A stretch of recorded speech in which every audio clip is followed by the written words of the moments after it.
Welcome to Backyard Plus. In this video, we show you how to replace a jet in a 2014 Ford Hot Spring, Limelight, and Hotspot Spa. Before we get started, let's go over the parts you may need.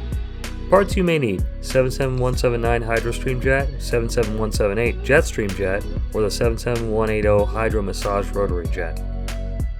Step 1. Turn the jet counterclockwise about a quarter turn until it stops. Step 2. Keep turning the jet counterclockwise and unthread it from the jet body. Step 3. Install the new jet by threading it clockwise into the body until it stops.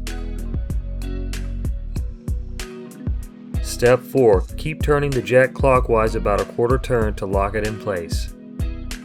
Thanks for watching.